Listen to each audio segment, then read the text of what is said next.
into the future where the glass is half full and you'll need new glasses, where you'll be jumping from conclusions. The past is annulled and a new future is born. Never before in history has so much meant so little to so many. AD on the radio. The idea was to get Mark Zuckerberg hauled up in front of Congress so they could grill him about the fact that Facebook inadvertently allowed the profiles of up to 87 million people to be collected by the political data mining firm Cambridge Analytica. That was the plan. That was the idea. What it turned into was a bunch of old political farts that don't know anything about anything digital being like, what is a Facebook? Who is this whippersnapper? Why does he have all the money and power that we were supposed to have as politicians? What is the internet? Can I talk to my granddaughter on this book? Like, that's basically... Can I watch Matlock on this book? I'm tired. It's cold. Can I pay for the internet with a check? Like things on Facebook. I already like Werther's Butterscotch Originals in real life. Why do I have to like them on this internet? I've fallen. I can't get up. I have diabetes. You check your blood sugar and you check it often. Can I check my blood sugar with Facebook? Is there salt and sugar in Facebook? I can't have salt and sugar. That's what it came across like. It was... Oh my God. That's honestly how it felt. And Zuckerberg had to feel more than a little trepidatious going in. Because like I said, the idea was like, okay, Facebook breached user confidence in a horrible way, allowed profiles of up to 87 million people to be collected by a data mining firm. And that could have very much affected the results of the election. What do you got to say about that, Zuckerberg? That was the idea, but you also got to bear in mind, being hauled up before Congress means being hauled up as Mark Zuckerberg, being hauled up in front of a bunch of people that blame you for their failures. Because here's the thing. The left and the right both have a huge problem with Facebook. And that's the thing about money and power. The people that have it don't want you to get any. And Mark Zuckerberg came from nowhere and has an inordinate amount of it at the moment. And, well, here's the thing. The left will blame things like Donald Trump, besides the Facebook Analytica, the Cambridge Analytica thing. There was something that Donald Trump did that basically allowed him to target with laser-like focus undecided voters. We've seen the exit poll data numerous times from various sources. And the one thing that keeps coming back as true with regard to the results of the election is that the tip of the iceberg that put Donald Trump over the top was the undecided vote. People that were like, nah, usually I vote Democrat, but I find Hillary to be untrustworthy. Oh, really? Let's reach out to those people. There was a way that Donald Trump utilized Facebook to target undecided voters, and obviously it was effective. He's currently leader of the free world. So the left has a problem with Facebook. The right has a problem with Facebook because, well, they feel as though Facebook has a left-wing political bias and they're going to filter and censor things that they're not into, like right-wing politics and religion and things of that nature. So basically, Zuckerberg was walking into a room full of people that were all knives out, ready to blame him for everything that they'd failed at, every lost election, every lost bit of political ground. They were looking at this guy going, all right, I'm finally going to get to talk to him. How's that going to go? Like that was really, I think, what the spirit of the thing became, as opposed to getting into the meat of the situation with Cambridge Analytica. It was very, very weird. And all things considered, I think Zuckerberg handled it pretty well, right? Didn't he grease a bunch of politicians before this as well? Weren't you saying, Travis? It's one of those things that you have to be careful you don't bite the hand that feeds you. Yet at the same time, you have to look like you actually care and that you're actually trying to put an end to this or get to the bottom of it. So it's one of those things that, you have to make it look like it's a good show, but at the same time, you don't want to make these guys too upset because, they're the ones who doled out the Christmas gifts. Yeah.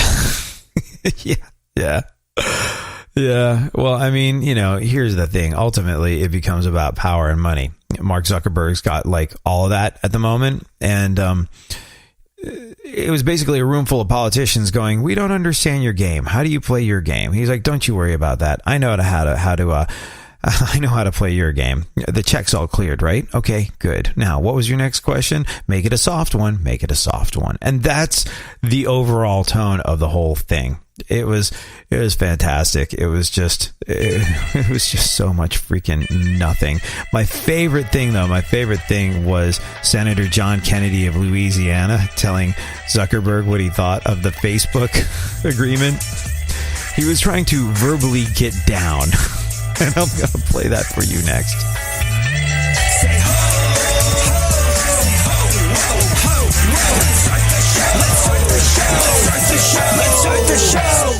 Real radio. 104.1.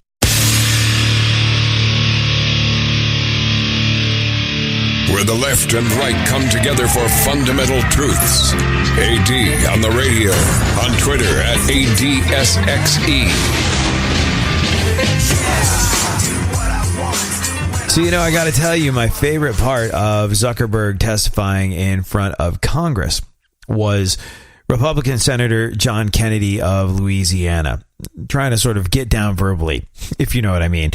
You ever see that movie Real Genius, Travis?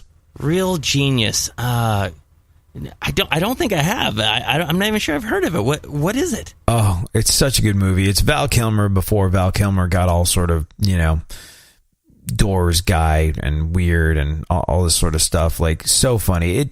It's one of those many 80s teen movies that came out with sort of a focus on science. There was Misfits of Science, there was Weird Science, and there was Real Genius, which it was about a bunch of genius kids at college, and inadvertently older people mess with the program and try and pervert their intelligence for their own gain. Or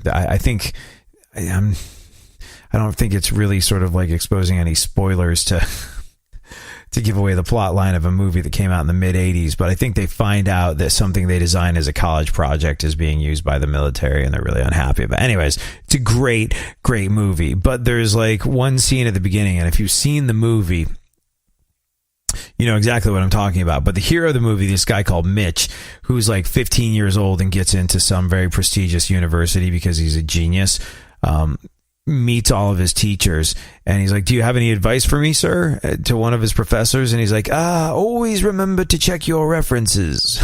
And that, like, and then the kid goes, "Okay," and walks away, and the professor goes, "I think the young people enjoy it when I get down verbally, don't you?"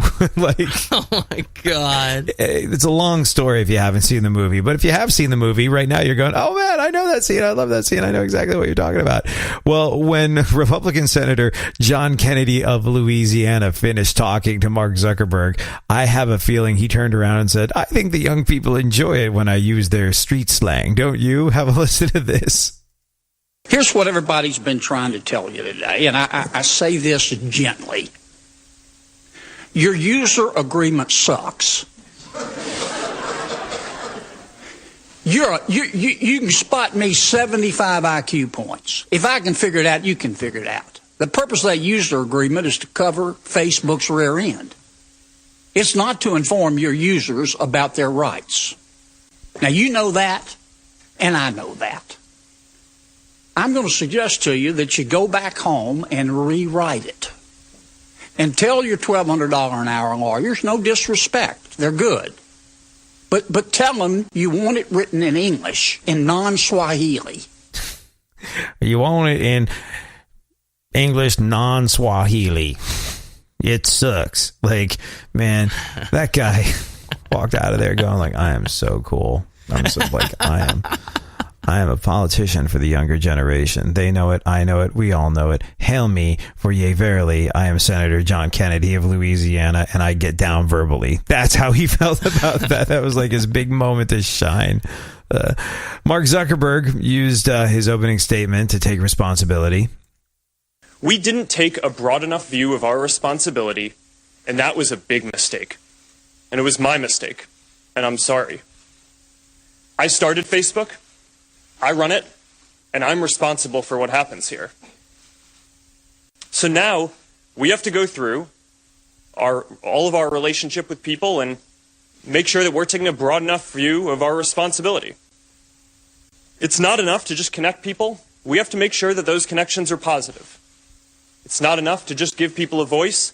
We need to make sure that people aren't using it to harm other people or to spread misinformation. And it's not enough to just give people control over their information. We need to make sure that the developers they share it with protect their information too. Across the board, we have a responsibility to not just build tools, but to make sure that they're used for good. I guess the big takeaway is I started Facebook, I run it, and I'm responsible for what happens here. Did that sound like a real apology to you? Oh, well, I mean, not a convincing one. If it was real, then he's absolutely terrible at apologizing. Because, I mean, no, I think it's, I'm sorry we got caught in an oopsie. You wouldn't believe how many more of those we've had that you don't know about. But ultimately, people don't really care that much about their personal information being mined by data companies. It's sort of what the digital business model is all based on. So I'm going to say a couple of pretty words here. Feign sorriness and go away and swim Scrooge McDuck style through my millions the way I always do at the end of the day. Like I think that was the long and short of it there. Like, I didn't necessarily get... look, here's the thing. The user agreement might have been breached, but ultimately, it's his company. He gets to do what he's going to do with it. Now, if you have a legal agreement and it's not held up, well, there's that, I suppose. But if you're using something like Facebook, and you're not paying for it, guess what? You are the product. End of story. Which is why I kind of took more than a little bit of umbrage at what Ted Cruz had to say about the whole situation. Ted Cruz made some interesting and some might say valid points, but it sort of came across as so wildly and unbelievably hypocritical to me that I feel like you and I must discuss it, and we will discuss it. We'll do that next. Thanks so much for hanging out. If you want to weigh in, tweet me at ADSXC is where you can do that.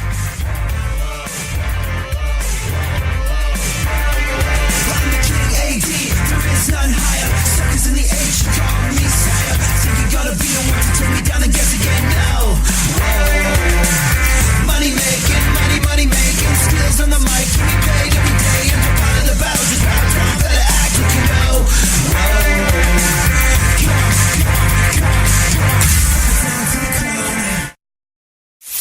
For more stimulation and less irritation, 9 out of 10 doctors choose KPRC AM 950, Houston's more stimulating talk radio. Don't get the blues, get all the news. We mean all of you guys out there in Radio Land. All aboard! He's back. AD on the radio. Give it up, yeah. Give it up, yeah. Bring this on, come on. So Facebook CEO Mark Zuckerberg testified before a U.S. Senate joint hearing yesterday, and like we were talking about, the idea was to really kind of rake him over the coals over the Cambridge Analytica stuff, but it turned into a bunch of old crotchety folks going, what is Facebook? Why does this kid have all the money and power? We were supposed to have all the money and power. That's why I got into politics. Does anyone have a Werther's Original Butterscotch? I need to settle my blood sugar. But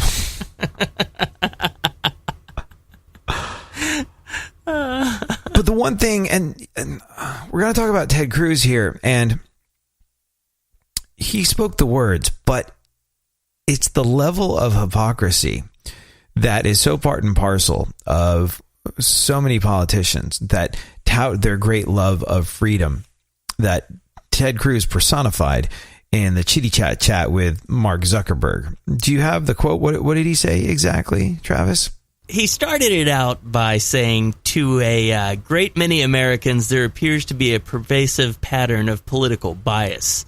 And he basically went on to explain that he has concerns about political bias and claims that the social networks censored conservative accounts and ideas. And it all goes back to a 2016 Gizmodo report that Facebook barred Trump supporters Diamond and Silk after their content had been deemed unsafe for the community, as well as they shut down other conservatives and religious pages.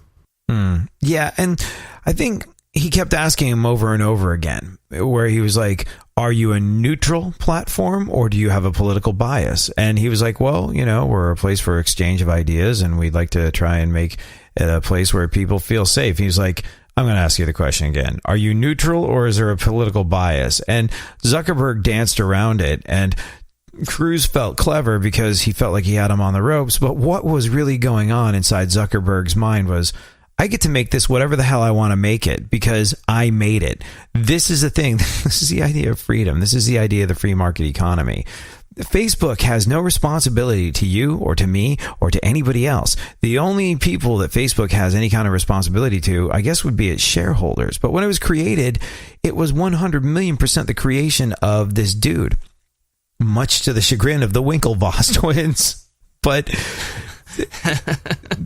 correct me if I'm wrong here, Travis, but isn't the whole idea of the free market and laissez-faire capitalism, the ideas that folks like Ted Cruz are so firmly behind that if you build something, you get to do it without government interference and you get to do whatever the hell you want to do with it? I mean, the whole thing was like, hey, Cambridge Analytica, information breach, that's in violation of your terms of service, and that doesn't seem okay. But it became this thing of them trying to understand what Facebook is, and Cruz taking an opportunity to be like, oh, if only I had the tools that, the stupid big orange bozo got to buy his way into all the good toys with Facebook that allowed him to win the election. That should have been me, and it was his axe to it was his axe to grind, but that's the thing. And it's not just Cruz. It's everyone who talks about how much they, you take the rough with the smooth, bitches.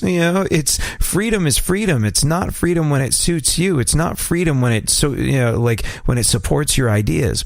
And Zuckerberg danced around it, but the proper response is, it's my company. I do what I want with it. And if I want to make it a platform for leftist ideas, I damn well make it a platform for leftist ideas. Because guess what? It's mine, not yours. We live in America. That's how things work. And it's crazy. It's absolutely crazy because there's going to be people that argue like, well, Facebook is now part of the media and the media is regulated and therefore, should be it's amazing. The more this is a country that touts the idea of individualism, of the individual freedom that you have as an American to go and create something for yourself, by yourself.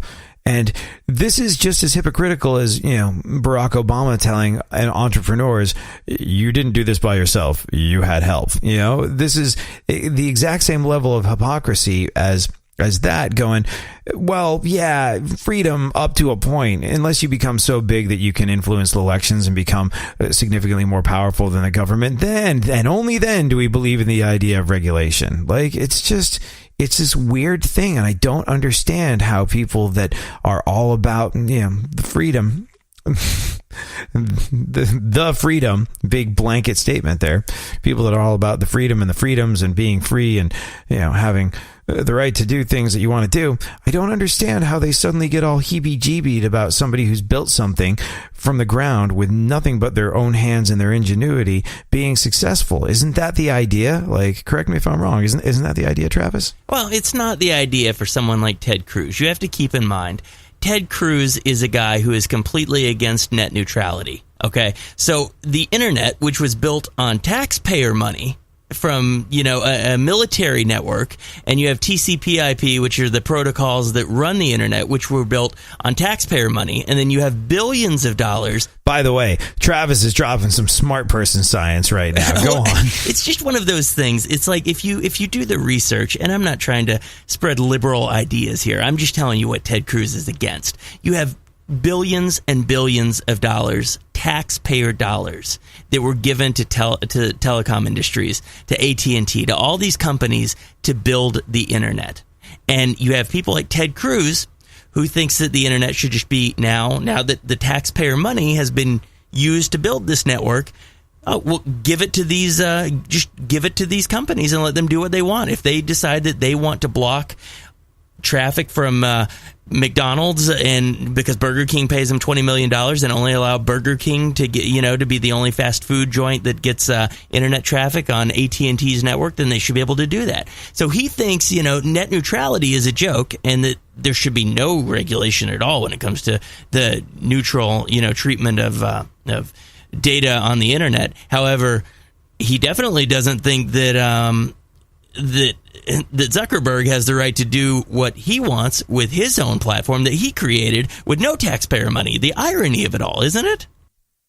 Yeah. And by the way, Travis, in case you are not previously aware, in case you haven't picked up on it in the show, Travis is a Trump fan. Travis leans right. Travis leans uncomfortably right for some of his friends, but they still manage to find a way to get along because Travis realizes that, it's about getting along, not who you voted for. And it's about human relationships, not who you want to scream about on Facebook. But you are, and this is what I like about you, and this is what I like about people in general who have the cojones to do what you do. You basically just crossed party lines because you felt something was right. And it sounds like you sound unbelievably lefty in your support of of this. And it flies in the face of everything you're about, but it seems right. And you're darn tootin'. Like, it's amazing how Mark Zuckerberg represents everything that the right is into. But because he's so freaking powerful and because he's not helping them win elections the way they would like for him to do, they're like, nah, we're not so sure about this guy. We like it when entrepreneurs start with nothing and wind up being incredibly rich and powerful and then help us. But then he did help them. Like we said, he greased a whole bunch of folks before walking into the meeting. There were very large donations made to some key figures before that. Zuckerberg was like, oh, it's about money? Oh, I got some of that. Yeah, we'll be fine. Okay, yeah, you just you sit over there and shut up and ask me those easy softball questions. Cool, thanks, Kay. You are my bitch. That's basically what happened. Yeah, no, that's really what happened. All right, well, it was an interesting time. Do you think anything's really going to come of this? Somebody was telling me that, the users who had their information passed on to Cambridge Analytica are going to get some sort of compensation, like a check or something. Like everybody will get everybody's going to get money from Facebook who had their information taken from them. Yeah, Did you hear about this? I'm sure there'll be a class action lawsuit. Did you check? Did you log into Facebook and see? I think it was on Monday. Supposedly they were going to send out notices saying whether your information had been compromised. Did you check and see if you got a notice? I don't think I got a notice. No, I'm not sure if I did. Yeah, I wonder. I don't know. I haven't logged into mine, and if there's a class action lawsuit, how are they gonna here's $100 in Facebook credit so you can boost your next post and reach more of your friends? Oh no, oh no, it won't be that. No, you'll have a few attorneys that get rich off of it, as always, and then everybody involved in the class action lawsuit will probably get, I'm betting, $5 to $7. Yeah, that's what. I was like, there's no way to go. There's how many million people? Wow, God, what was it? 80 million? They're saying it could be more. 80 million? Yeah. Yeah. So I'm guessing everyone, I'm maxing this out at about $1.50. You may be right. I may have been way over in the $5 to $7. You may be able to hit up the McDonald's value menu. Yeah. Good for them. Yeah. All right. Okay. Well, I think we've covered that. We'll wait for our $1.50 check from Facebook and yes. Think about what it is we're going to spend it on. Oh man. So my question for you is this: why are sales? Because we tackle big and important issues around here. Why are sales of Necco Wafers up 63%? Have you ever had Necco Wafers? Necco Wafers? Yeah. Is this Google it? I'll take a second. Google it because I know you've had it. Like Necco. Worst candy ever. Necco.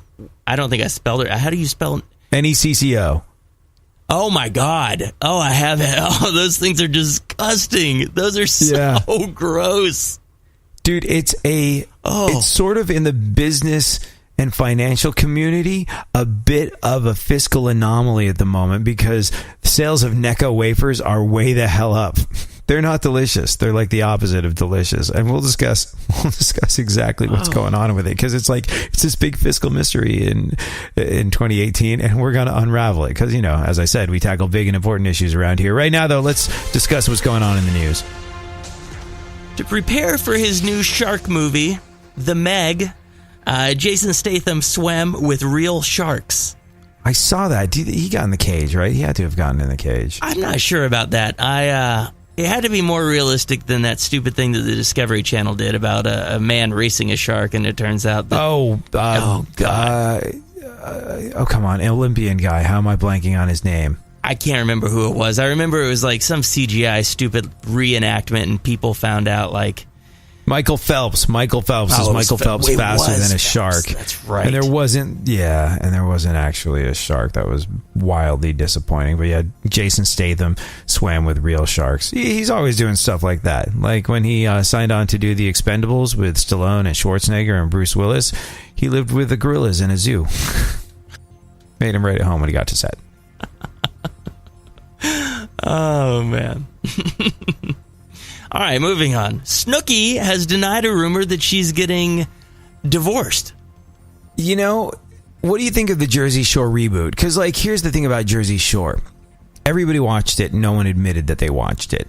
Like, I know I watched the first few episodes. Just, I thought it was really funny coming from the East Coast and seeing a bunch of these people and like watching people in Texas go, that's a thing? That's real? What the hell is that? I'm like, that's everyone on the, like, this is a subset of society that you are not familiar with. But, you know, it was like an exhibit at the zoo for everybody else. But to me, that was like, oh, I miss Jersey. Jersey was fun from time to time. But how does it make you feel that Jersey Shore is back? A little sick to my stomach, really. It made me think about all the stuff that was going on the first time Jersey Shore was out. And like I was like, if Jersey Shore is back and it's a big hit, and the fact that Snooki is denying rumors that she's getting divorced is actually a news headline in 2018, can a resurgence in MySpace be far behind? Are we all about to start wearing, you know, white belts and wallet chains again? Like, is that going to be a thing for us too? Like, gosh, remember that dark period where everybody was wearing, where everyone was wearing girl jeans? Girl jeans? Yeah, like 2005, 6, like MySpace, Jersey Shore, and guys in girl pants. That was a thing. Like, they're just, I like the way they're cut. They're really comfortable. They're softer material. Oh my they're God. Pants for girls. Yes, I do. I totally, I think subconsciously I blocked it out. Like, that's how much I hated that period. And I wasn't involved in any of it. Yeah. But yeah, Snooki from the Jersey Shore, because that's apparently a thing again. We are regressing as a society, aren't we, if we're rebooting the Jersey Shore? Denies a rumor that she's getting divorced. But you got to bear in mind, I think she also denied that her Ancestry.com test came back 85% Neanderthal. So we know she's a liar.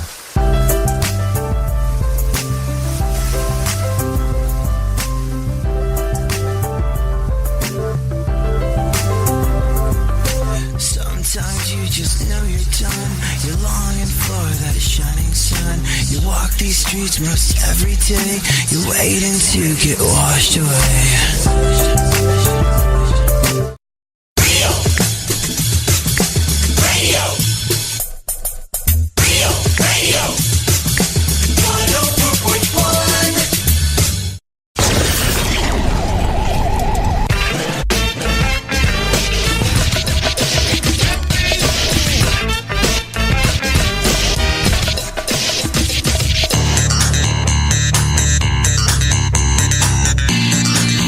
More AD on the radio.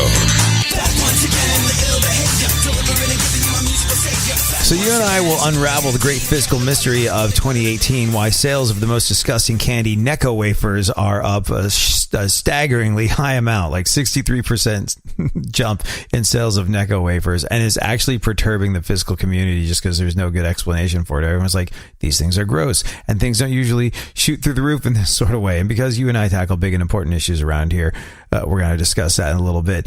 Right now, though, Travis, you know, you are potentially about to sail around the world. Travis, for those that don't know, in addition to doing radio, is also a sailor. And there's potential that you're going to take off around the world in the not too distant future, right? I'm hoping so.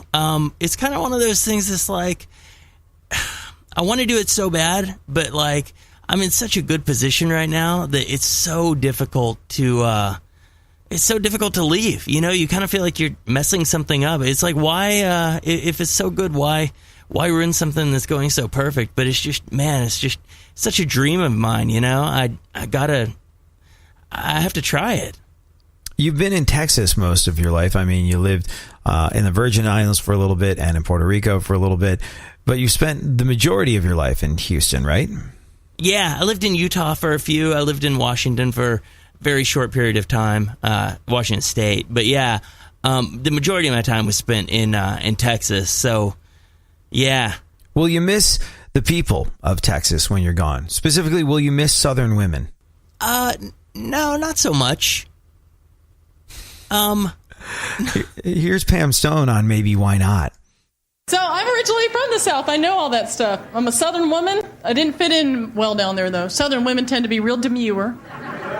They put everything so delicately. Had a girlfriend, she told me that she had female problems. What do you mean female problems? She said, Pam, you know, female problems. Like, what, you can't parallel park, you can't get credit? Come on. They're sweet, though, aren't they, those Southern women? That's why they can get away with some nasty stuff, man. They'll say the nastiest things to people and get away with it because of the way they sound. They'll walk up to a complete stranger and go, you are so fat. I can't believe how fat you are. You are just a heifer. And you get sucked into it. You're like, thank you. They do little sweet, dainty things. Actually, all women do this. For some reason, whenever a woman reaches up and kisses a man, we raise our leg. Isn't that stupid? So I did some research on that. I found that goes back to prehistoric days. It does. It's an automatic reflex women have developed from the days we would kiss a guy and then kick ourselves in the ass for getting involved.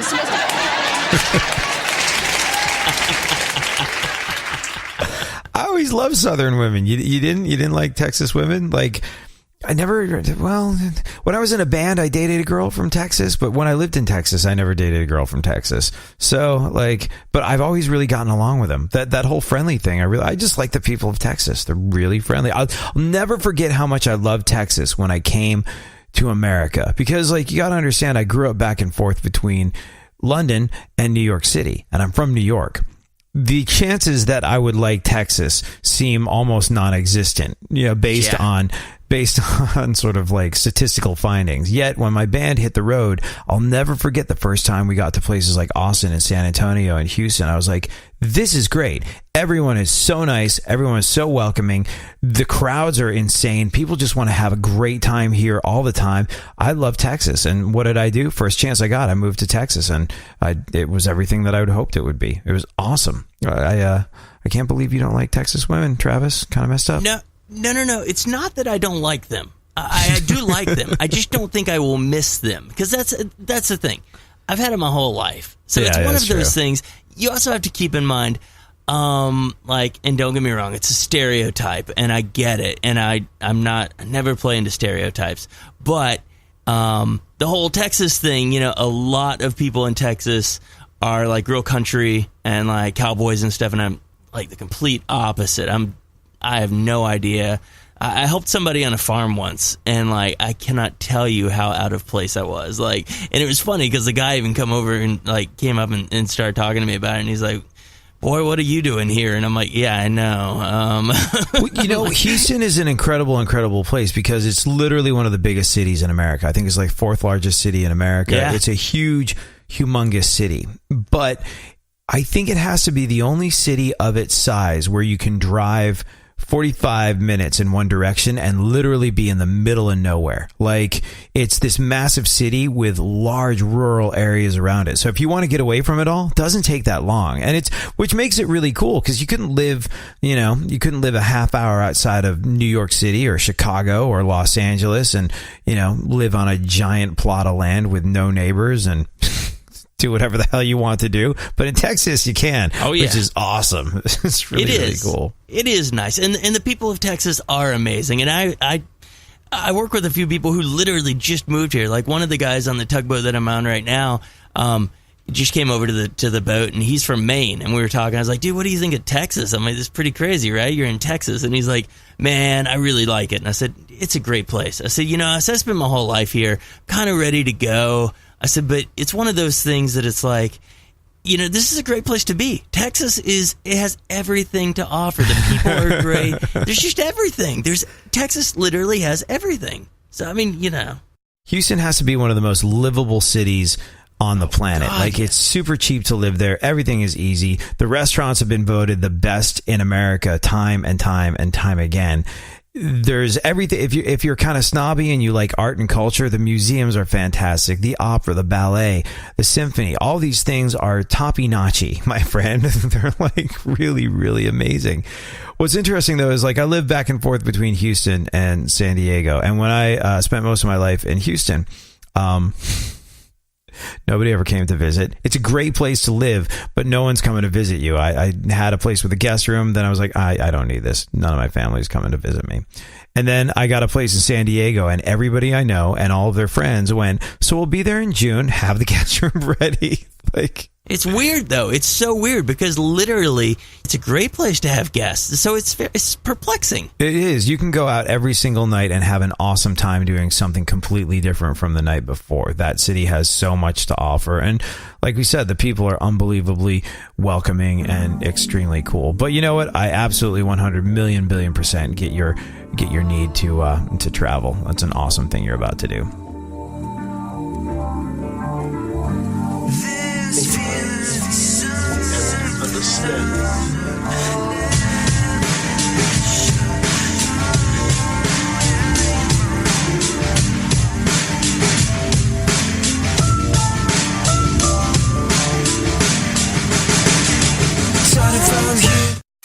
Leave the stimulation to the professionals. Everyone is so smart. KPRC, more stimulating talk radio. There's something happening here, and you should know what it is. The dumbing up of America. Now, more AD on the radio.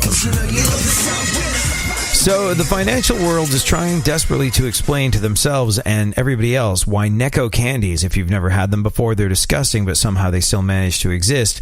I guess it's candy for people who like disgusting candy. They've experienced a massive surge in sales recently, and it's got everybody scratching their heads because you and I tackle big, important, and weighty sociological issues around here. We're going to discuss why people are buying Necco candy a little later on in the show. Right now, though, Travis, let's roll through what remains of the news. What else is going on?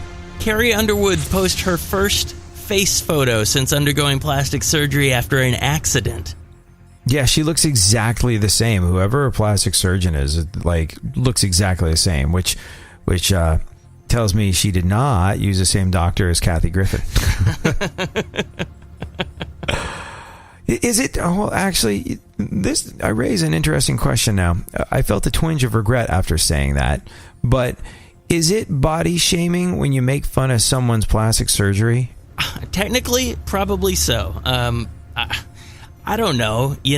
I'm sure it is. Or isn't it sort of like when you're making fun of somebody's plastic surgery, it's almost like making fun of their sneakers. It's a fashion choice. It's not something that they were stuck with and given by their creator. It's sort of going like your choice in noses. I don't think it's a good one. Same as really those sneakers? Okay, pro kids. All right then.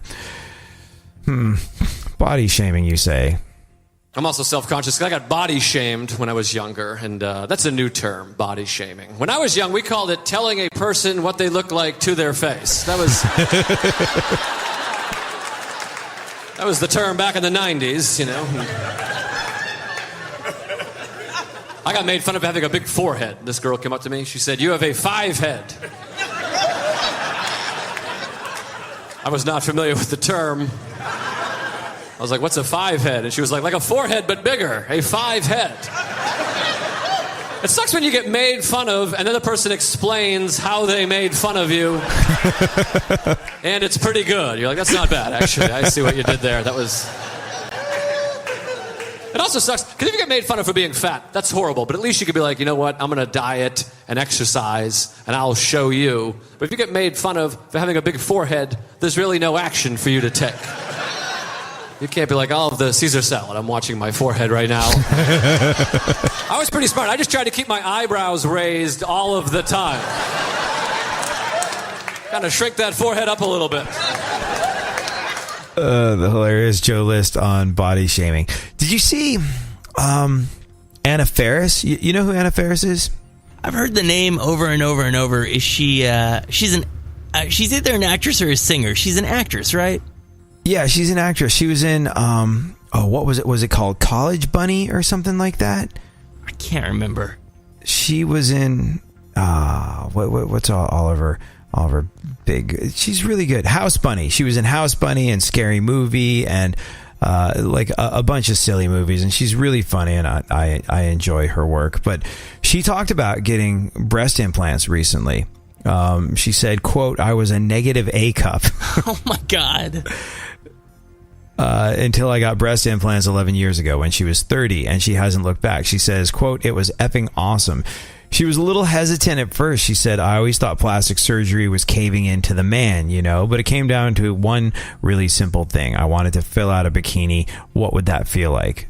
I'm still bored that I did it because I'm such a, or I'm still floored that I did it because I'm such a staunch feminist. I kept thinking, am I betraying my own gender by doing this? I wish that we were more supportive of each other. I think that people should be able to do whatever they want, whether it's getting braces, bleaching their hair, getting extensions, getting a boob job, getting surgery on your lady bits, or getting a nose job." So, yeah, there you go. Oh, I know who she is. I just Googled her. Yeah.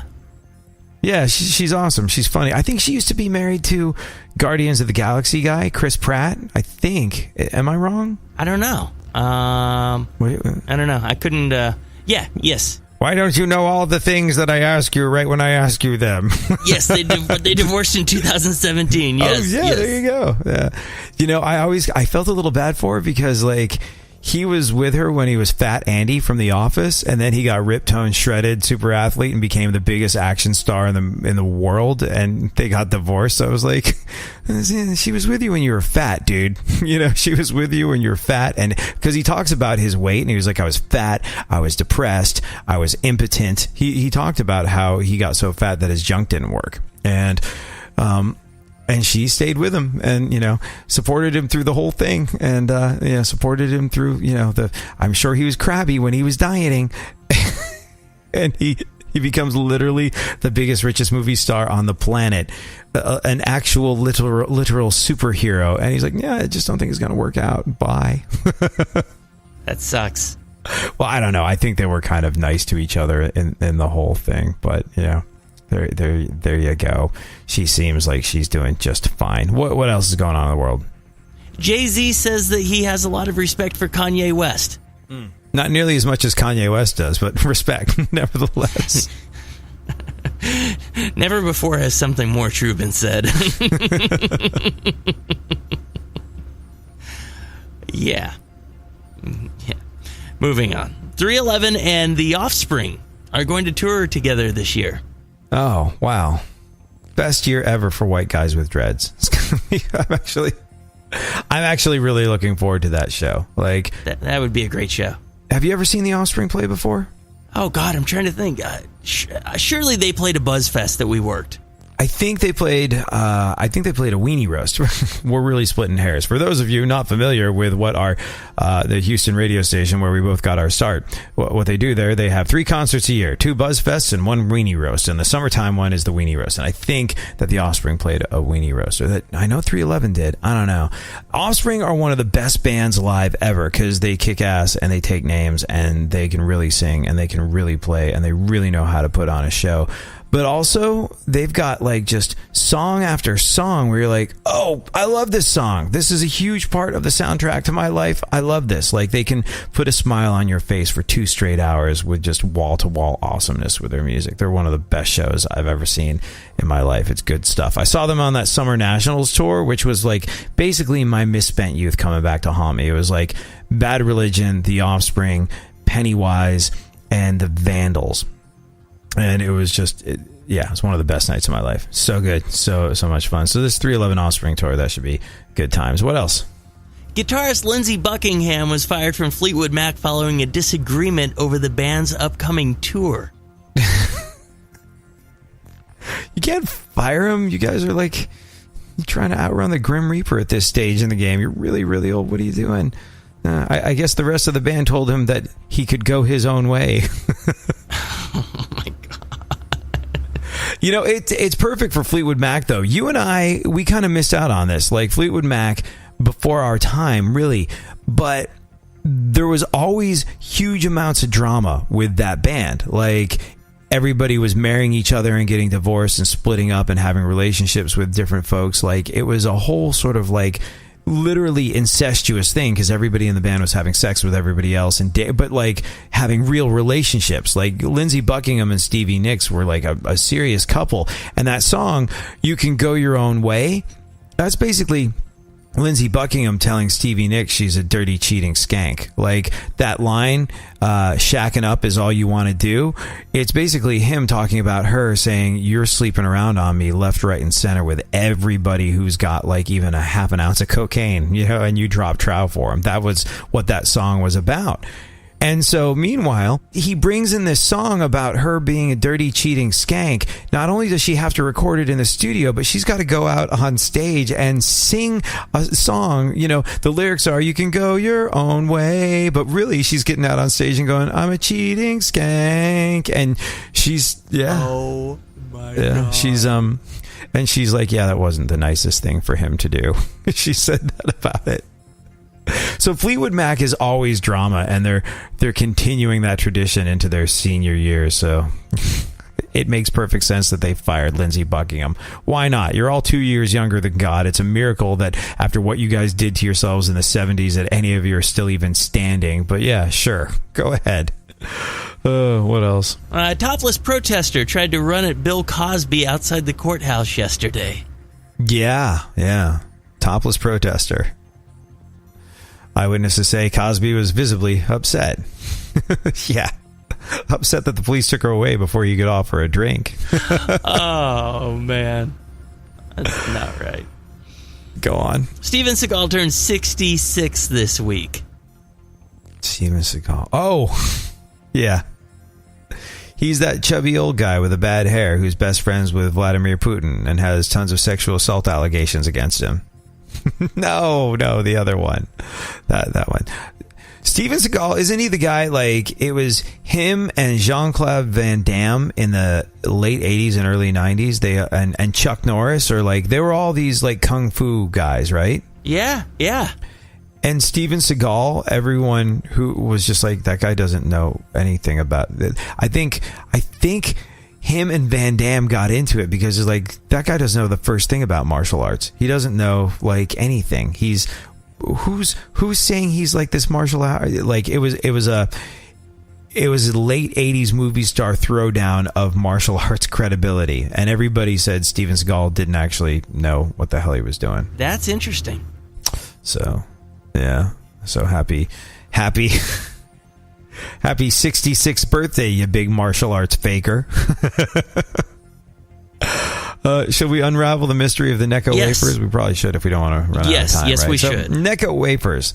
Necco wafers are not delicious. They're like the literal opposite of delicious. In fact, they prove that just because something is candy doesn't mean it tastes good. You know what it tastes like? It tastes like you scraped up a bunch of little pieces of toothpaste from your sink and compressed them into a piece of candy and ate that. That's what they taste like. They're sort of like weird, powdery, minty things that you put it in your mouth. You're like, oh, so this is what pure evil tastes like. But they're going through a massive surge of popularity right now anyway. And there's a reason. It's because the New England Confectionery Company announced last month that they would probably be going out of business. Necco wafers are not good, so unsurprisingly, people don't want to eat them. They're kind of like, the folks in Congress that were grilling Mark Zuckerberg. Necco wafers is probably what they ate when they were kids growing up. Like, butterscotch, Necco wafers. What is the internet? Like, they're probably sad to see it go. Can I get Necco wafers on Facebook? Anyways, oh my God. The New England Confectionery Company announced that they're going to be going out of business sometime this year. They're the people that make Necco wafers and Conversation Hearts and Clark bars. Aw, the hearts are going away. Clark bars are delicious. What the hell? But here's the thing. After that announcement, there was a stampede of nostalgic people trying to buy their products. According to candystore.com, because that's a thing, Necco wafer sales went up 63%. Necco's other products went up 50%. And the people at candystore.com call it, quote, panic buying. But is that surge enough to save the company? Yeah, that's the big question that we are all asking ourselves as we look at this. Oh, it's sad that a nostalgic candy that none of us eat, but our grandparents probably used to be force-fed when they were low on World War II rations, used to choke down, is going away. But here's the thing. Probably not enough to save the company. But if you eat enough gross candy and wish super hard, who knows? Anything is possible. Anything is possible. Thank you so much for joining us.